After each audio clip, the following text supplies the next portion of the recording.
Hi, everyone. Welcome to this week's edition of This Week in Global Development. I'm Rumbi Chakamba, and I'm joined by our reporters Michael Aiko and Ayanat Messi. And we will be digging into the Trump administration's budget request, as well as looking back at the African Development Bank annual meetings. Hey, Rumbi. Good to be here. Yeah, so this week, the Trump administration, which is what we seem to always talk about on This Week in Global Development, unveiled their budget request for 2026, as well as a rescission package for 2024 to 2025 funding. It seems like there is no good news in this, or maybe limited good news in this. Michael, can you take us through the big highlights from the budget request? It's important, I think, to differentiate these two different things, the rescission proposal and the budget request. Let's start with the latter first. So this is the White House budget request, essentially a proposal that the president and his administration lays out to Congress. And it's a statement of priorities. It puts numbers around a president's vision for how to fund the government. And in this case, it should be no surprise to anybody that vision includes massive cuts to U.S. foreign aid. And so within the budget proposal itself, setting aside, again, the rescission piece, which we'll talk about in a second, we're talking about cuts on the order of roughly half to U.S. foreign assistance. And very few pieces of the U.S. aid apparatus are spared in this. Several of them are wiped out entirely. I think if I were to characterize it, I would say that the biggest hits come for things that focus specifically on long-term development. We see some, funding preserved for short-term humanitarian response. But even things that have been traditionally bipartisan priorities like global health take huge cuts under this proposal.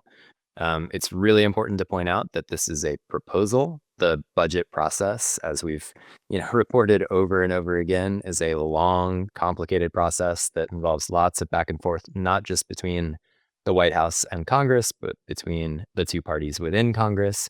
So there's sort of a series of negotiations that have to happen here, and just a lot of process to push through. So how the budget itself pans out, I think a lot remains to be seen. But what does not remain to be seen is the Trump administration very clearly re-emphasizing that its priorities are not with foreign assistance. Yeah, and you mentioned that there are two things. I actually had to Google what a rescission request is. Is this common in the US? No, the whole rescission phenomenon first came onto my radar during the first Trump administration. And at that point, it was this sort of sideways attack on U.S. foreign aid funding that kind of seemed to come out of nowhere. And basically what this is to take a step back. In the U.S. government, by order of the U.S. Constitution, Congress has authority over spending, over the budget. So Congress gets to decide, how much money goes to certain programs, certain departments, certain federal agencies. And then, in theory, the White House is obligated to spend that amount of money. Now, I don't think I need to remind anybody on this call that what's happened during the first months of the Trump administration is that they have frozen and then canceled huge numbers of foreign aid programs. So that creates a problem, right? Because Congress already funded those programs. The White House decided to cancel them. So what the rescission proposal is essentially an effort to, after the fact, get a congressional stamp of approval for those cancellations. And the way that they do that is that they send this proposal to Congress. That effectively freezes the funds in question, which in this case, we're talking about $9.4 billion, which is not just foreign aid, but a lot of it is.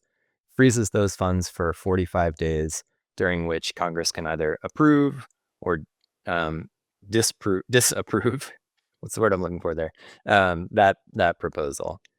So this really, it puts the ball in Congress's court right now.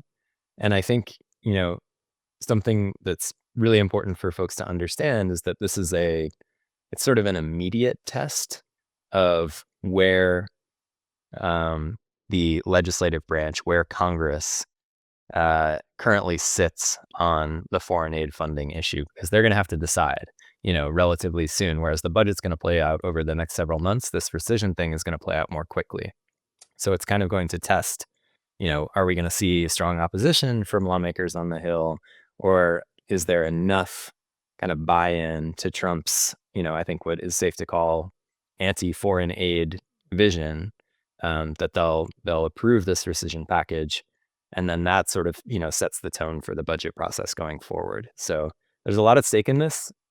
First of all, just the funding. I mean, our colleague Sarah Jerving pointed out that within that 9.4 billion, 900 million targets global health programs. So, there's a lot going on here. But then it also is really a sort of signal for how this relationship between Congress and the president is going to evolve vis-a-vis foreign aid over the next couple of years. Really curious to see how that plays out, because I feel like Congress has been like a silent entity in all this for the last couple of months.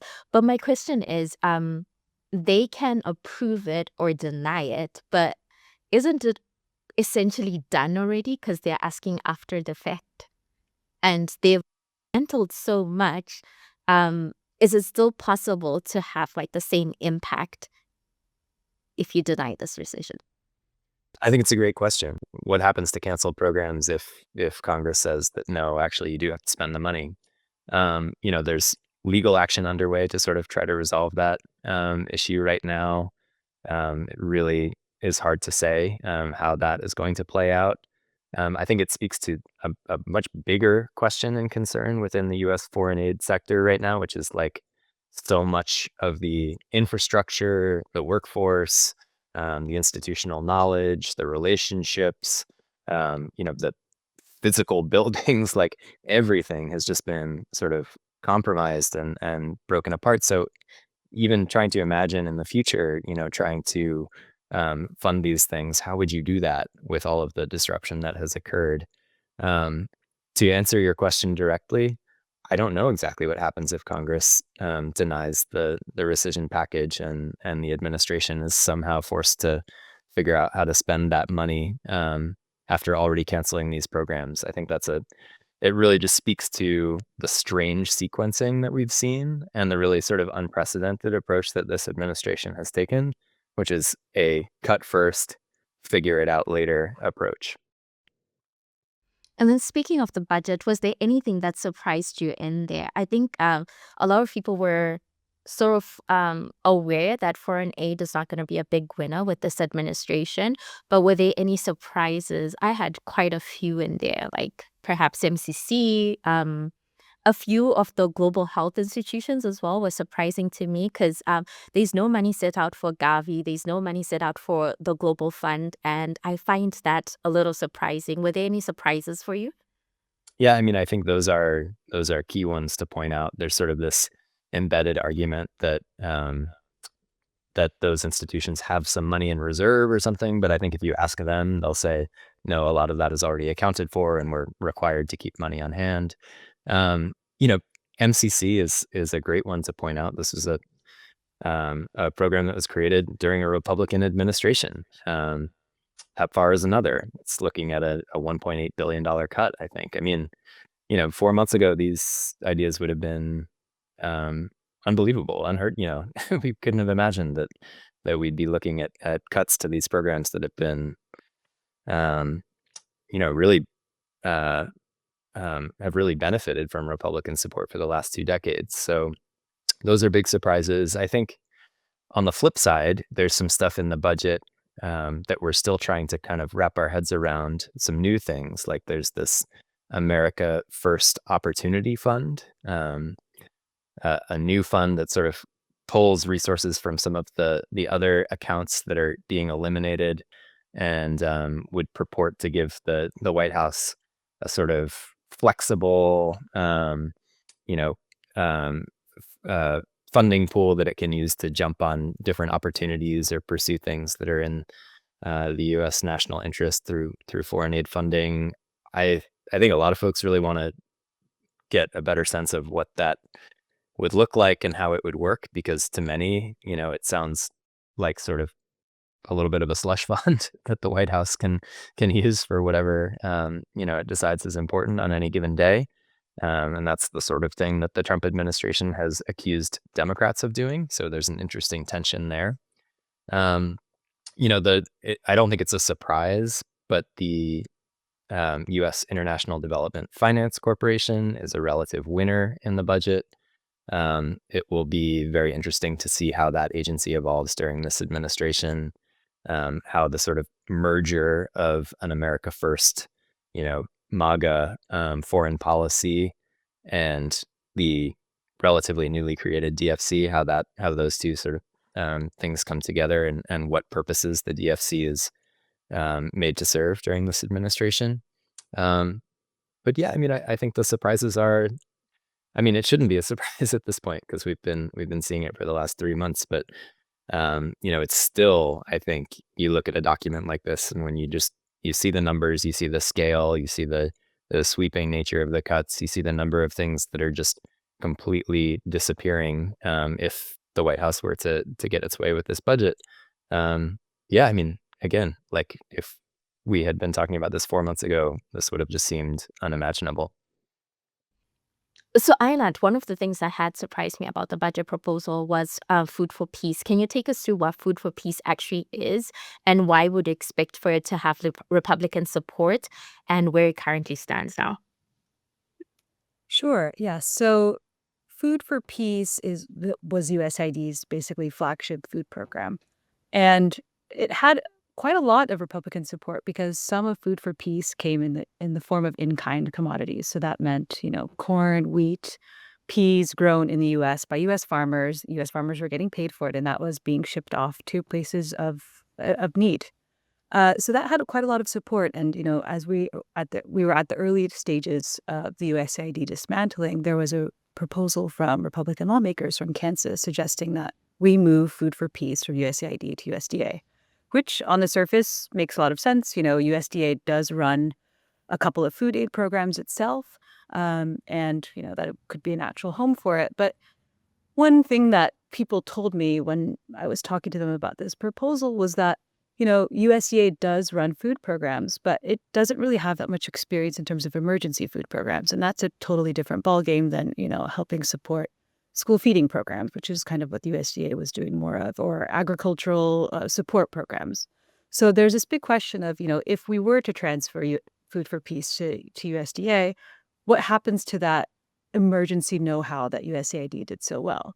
Another challenge that folks have pointed out to me was that one good thing about Food for Peace being housed in a place like USAID is that it also acknowledged this understanding that food doesn't really work in isolation. You need food together with shelter, together with clean water in an emergency response. And so this USAID was able to do this because of its kind of multifaceted approach to emergency aid. And so there was this concern that people were telling me that if we bring food aid back to only food-specific experts, then would we be returning to like a more siloed approach to aid in emergency settings, which could really be a backtracking in the sort of progress that we've been making in emergency aid delivery. I think you touched on something that a lot of experts are talking about, and I think this also points to the experience that's needed. It's that you can't do aid in isolation. There are a lot of complementary services that come along with all these things. So let's say, for example, PEPFAR were focusing on prevention of a mother-to-child transmission. There are complementary services that come along with that. And when you cancel those, it actually affects the effectiveness of the actual program that you're running. And this brings me to the people who are actually going to be running these programs from now on, because USAID is essentially dismantled. Programs are going to move to the State Department, but the State Department is also supposed to slim down. So what does that look like, Michael? That's well, we'll see how many $1 billion question. But it's a good one. And I think we have a very short amount of time to answer it. So the State Department is meant to sort of operationalize its takeover of foreign assistance programs by July 1st. So less than a month. I, you know, the many people I've talked to about this are wishing them the best of luck in meeting that timeline, because I think it feels incredibly fast. And that concern was recently reiterated in a State Department Office of the Inspector General report, came out last week, I think, or maybe earlier this week, which laid out, a number of sort of concerns about how this process has been approached and managed at the State Department. It's things like they're undertaking these massive workforce reductions in the absence of a comprehensive strategic workforce plan. So like there's no overall, vision for what skills do you need and how many people does that suggest you would need in which places. Instead, it's just sort of, cutting and seeing how things unfold later, at least according to this report. There are all of these sort of interlocking or interdependent processes that are going on at the same time, but are not well coordinated. So, we've heard a lot about the foreign aid review that was taking place, ostensibly looking at foreign aid programs to decide what should be in and what should be out. That's one. There's the State Department reorganization process. There's the budget process. And, these three things are all super connected, but the actual management or conduct of them is not coordinated, according to the Inspector General. And then there's sort of the question of who's in charge of all of this and whether there's kind of unified leadership in carrying it out. So I think that's all just to say, like, there's a big bucket of questions about how this is going to happen over such a short time frame in a way that doesn't, jeopardize the ability of the State Department to, take the mantle of foreign assistance leadership that it has claimed. So that's bucket one. Bucket two, I think, is, can the State Department do development? This is an entity that was not created for that function. And so, you had USAID with sort of a vision and a mission around long-term development. You have a State Department whose mission is fundamentally around diplomacy, meeting the next crisis, influencing behavior. And those are just two very different things. And because they're different things, the two institutions have historically had very different cultures. So I think there's a real question about whether this priority around long-term development that USAID has historically had can survive this transition. And maybe, to put it bluntly, like maybe the question is really whether this administration cares about preserving that priority at all. So that's a big one. And then, the sort of final thing to watch is the kind of wonkier in the weeds piece, which is just like the org chart itself and who's in charge of what at the State Department and how these different buckets that were previously housed at USAID are sort of slotting into the different channels at the State Department. And I've heard mixed sort of reactions to this. There are a couple of things that folks point to with some relief. For example, that the newest reorganization plan or the latest reorganization plan proposes the creation of an undersecretary of foreign assistance and humanitarian affairs. That's like a relatively elevated position. So I think folks are, relieved to see that there'd be most likely a Senate confirmed person who's sort of overall responsible for foreign assistance at the State Department, that it wouldn't get kind of, diminished even further. But then there's sort of a question about how the implementation happens and who's in charge of things like planning programs and actually, delivering the foreign assistance on the ground. I think one of the tensions there is that Secretary of State Marco Rubio has sort of repeatedly championed this idea that the regional bureaus at the State Department, so like the Africa Bureau, for example, because they have this sort of on the ground, country by country, region by region view of everything, that's the place where it makes the most sense for kind of the big decisions about what programs you're doing and how you're doing them, for those decisions to be made.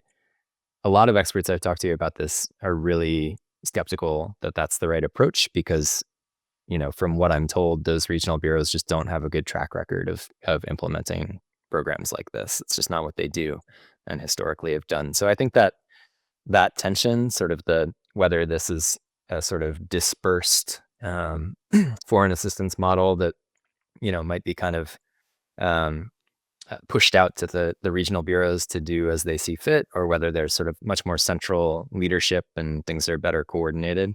That's kind of one of the organizational questions or debates that's happening right now. And there's several others, like where global health gets located in all of this. Right now, it's sort of curiously slotted under the economic growth cone at the State Department, and I think I've heard some, questions about whether that makes any sense at all.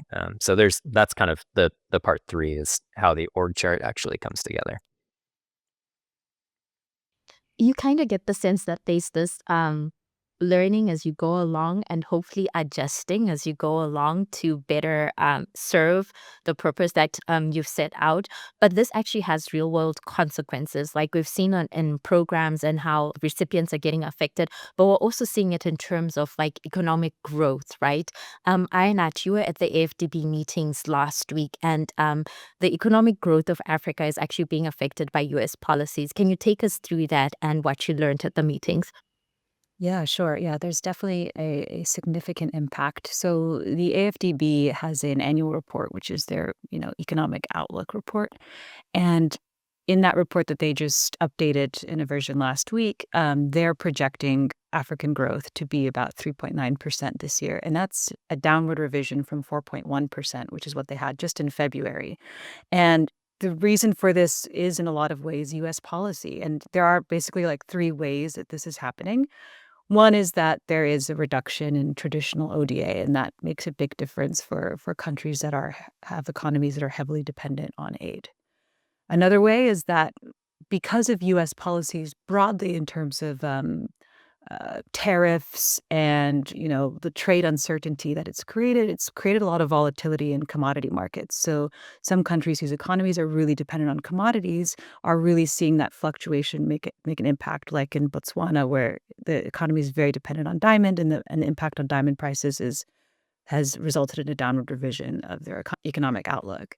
And another way is, of course, AGOA, which is the flagship trade program that was, about 20 years old between the U.S. and African countries that, was set to be renewed in September, but instead there's kind of a flurry of tariffs. And so there are some countries that have really developed their economies around AGOA and around exporting to the United States. And one of those countries is Lesotho, which had almost half of its apparel exports going to the United States.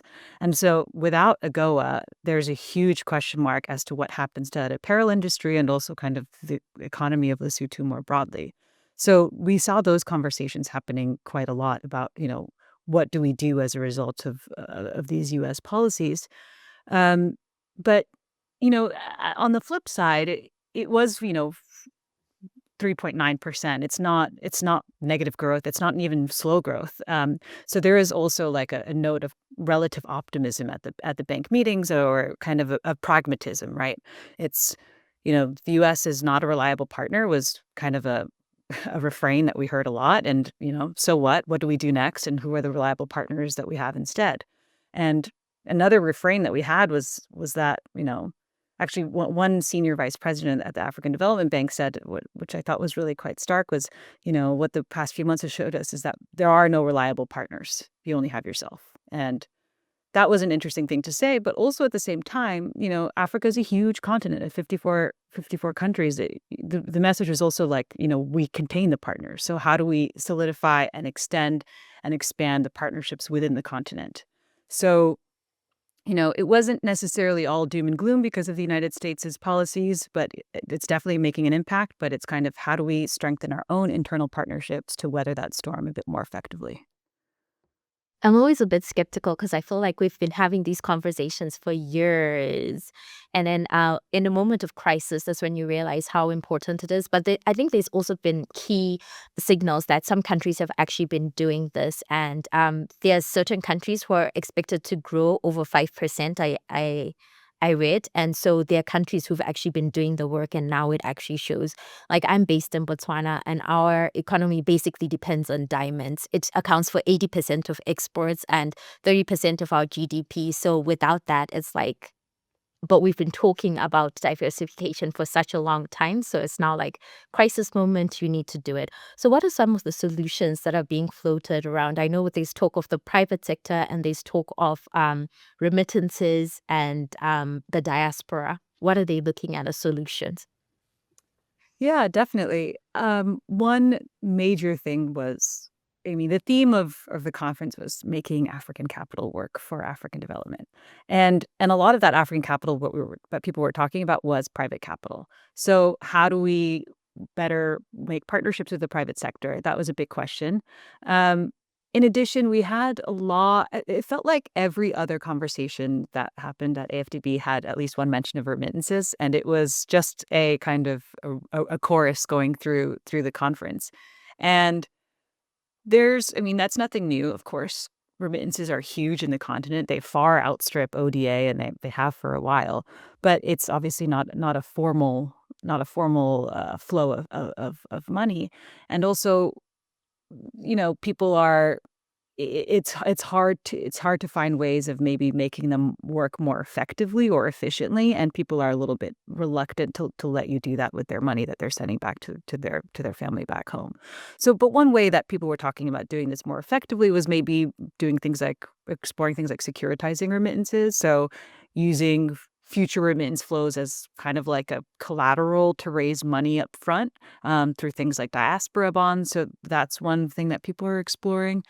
Another suggestion that I thought was really interesting, in the Africa Economic Outlook report from the AfDB was, a policy suggestion from the bank saying, can we explore the idea of a kind of tax on diasporas? And so their framing was, we as the continent, we have trained, and brought up a generation of young Africans, and then a lot of them are going abroad. This is our brain drain, but we've spent money on educating you, and we should get some repayment for that service that was rendered. So what if we do it, like a 2% tax on people who've left? And they tried to kind of make the parallel of, once you're an American, once you move abroad, you're still liable to paying taxes. So, why don't we explore something similar? I think this would be really interesting if people actually go through with this recommendation, because I could imagine it having quite a lot of pushback, because one of the things that you get with a U.S. citizenship, you get a lot of services, right? And you get a powerful passport. But on the flip side, some countries that would be asking for this, you don't necessarily get those things in return. So, what's the benefit of just not maybe renouncing your other passport and just sticking to your new one? So there's a lot of tricky things to unpack, but people are really, really eager to try and make the most out of the remittance flows that they are seeing all around them. But as governments, they're really not able to tap into that at all. And another exciting thing that happened at the meetings was the election of a new president for the African Development Bank. Can you tell us a little bit about him, and maybe a little bit also about Adesina's legacy at the bank? Sure. Yes. So, yes, we have a new president who will be taking office on September 1 of this year, Mr. Sidi Ould from Mauritania. And one of his major promises was actually to leverage private sector capital more efficiently. And so one of the things he said is that within his first 100 days, he would convene a meeting between the private sector and development groups to have a conversation about what needs to be done, what changes need to be made across the continent in terms of policies and the like, to more effectively leverage capital. So that's one of his 100 days promises. So that was definitely something that he emphasized on the campaign trail, and we can expect to see from him going forward as well. And in terms of his background, he has a pretty, maybe I guess a typical background for a president. He was a former minister of his country, Mauritania. He was a minister of finance. And then he also was at Bidea, which is the the Arab Bank for African Development, which is based in Khartoum. And this is a bank made up of the Arab League, which is about 22 countries, mostly in the Middle East, but also includes some African countries like Algeria, um, Egypt, even Somalia, actually. And so this bank is focused on leveraging money from countries within the Arab League for African development. And he had been in charge of that since about 2015. And during his tenure, he increased assets by 75% to reach about $7 billion. So this was a pretty big achievement. And this is something that, he promises to of course, do again at the bank, which is uh, very much the legacy of Adesina, who, the outgoing president of the bank, who was actually able to triple capital of the African Development Bank during his tenure, from around $93 billion to over $300 billion. So he had a huge success in terms of increasing the capital that was raised. So that will definitely be big shoes to fill. But, Mr. Ta is implying that he can really increase the bank's capital because of his ability or his record of having done so at Badea. In addition, the thing that was really interesting to me and to, I think, a lot of people who I spoke to is that he has really close ties with a lot of Arab states, a lot of Gulf states because of his position at that bank. And one thing that he said repeatedly in interviews leading up to the election was that a lot of Gulf states want to invest more in Africa, and it's an undertapped resource. And so he said this repeatedly on the campaign trail. And so and he has quite close ties with a lot of these countries. So are we entering in a new era of new partnerships for the bank where it's looking increasingly towards the Gulf, which has a lot of money, which is partnering quite frequently with a lot of countries in Africa already? But could we see a deepening of those ties, a deepening of those relationships, especially when some of the traditional donors or partners are taking a step back? For example, we know that the United States withdrew its pledge of $555 million to the African Development Fund, which is the concessional arm of the African Development Bank. And so we're going to be seeing efforts to try and plug those holes, and countries in the Gulf could be a really natural answer to that question. And speaking of plugging holes, and countries are obviously going to attempt to find different partners and find ways of plugging holes. Is there a concern at all in the US about losing influence, Michael? Or is this just America first? It doesn't matter. Well, America is not a monolith, right? So there's plenty of concern. I think it's just the question is who's concerned and who isn't, and what is the vision of American influence that is carrying the day? The Trump administration has a different vision of American influence. It's not one that emphasizes soft power or smart power. It's one that emphasizes making deals, using the economic leverage that's available to influence behavior and policies, personal relationships. It's a different worldview that's ascendant and in the White House at the moment. And so, I think if you speak to anybody who has a lot of investment and personal belief in the power of foreign assistance, of a sort of enlightened self-interest to build relationships that benefit the United States around the world, they're very concerned. Unprecedented levels of concern right now. But that's just not the argument that's currently winning. And so what should we be on the lookout for in the next coming weeks? We know we're supposed to be looking to Congress now to see where they stand. What should we be actually on the lookout for? Yeah, so I think this rescission proposal and the congressional response to it is a real test. We've already seen some signals of support, such as from the Speaker of the House. I think other close allies of the president will also embrace the proposal.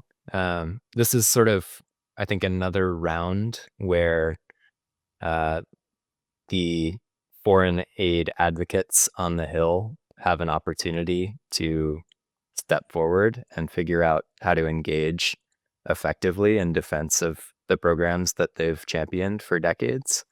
But to be totally frank, I think there's a lot of discouragement and disappointment about how effective those efforts have been so far. And, you don't have to look far to see the amount of change and unraveling that the White House has been able to accomplish with those sort of longtime foreign aid advocates, in place. And so, I think this community is really looking for answers right now about what it means to engage effectively in defense of the programs that it has championed and implemented. And each of these sort of successive battles, with the rescission being the next one, I think will sort of tell us what the contours of that struggle look like. And, I don't think we know yet. I think, in a lot of cases, I think the foreign aid advocacy community has been sort of caught on its heels a little bit. And that sort of more forward-leaning approach is really still taking shape. So we'll see. That might be the billion-dollar question. How do you make the case for foreign aid? We don't have the answers, but we'll be providing answers as they come in. Thank you both for joining me. Thanks. Thank you.